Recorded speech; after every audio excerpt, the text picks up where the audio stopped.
campaign just refuses to discuss the Hunter Biden claims made by Tony Bobulinski. Watch this. There were more accusations made this week on that most watched Fox News interview a couple nights ago from Tucker Carlson. Did those meetings happen as they had been alleged when Joe Biden was a private citizen? We're not going to waste any time on this smear campaign because it's just another distraction to distract, again, away from 4 years of Donald Trump's reckless policies and his failed leadership. It just won't talk about it. And by the way, Pete, moments ago, it looked like Joe Biden was going to talk to reporters. He came outside, walked over, looked at the reporters.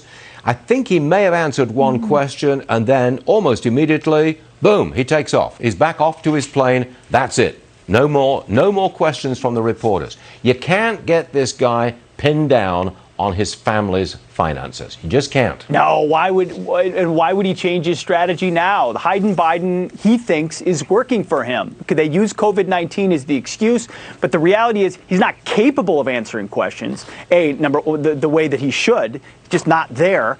And number two, why would he expose himself to these types of questions? The thing is, the national media, that traveling pool that's with him, they're not going to ask about this. They want to ask about ice cream and laugh about, the fact that Joe Biden might be president. These are utterly serious times, and we have an utterly unserious and complicit media, and he knows it. So he's just trying to run out the clock. I just don't think the four-corner strategy is a good one for him, Stu. I think Donald Trump, full court pressure. He'll be in Minnesota. That's why I'm here right now today. He's going to the voters. I think that matters. What are the locals in Minnesota telling you about this race? Because I know that's where you are.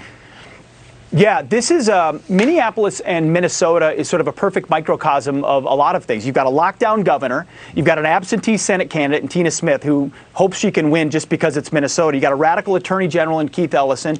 You've got a member of the squad in Ilhan Omar. You had all the violence that happened in Minneapolis. And you have a massive changing political demographic in the state where outstate greater Minnesota, a lot of folks I talk to who are former Democrats. Remember, it's the Democrat Farm Labor Party in Minnesota. Farmers and labor were long a reliable part of the coalition in Minnesota. They're all trending to Donald Trump and the Republican Party because they see the radicalism of the left and the lawlessness in the inner cities.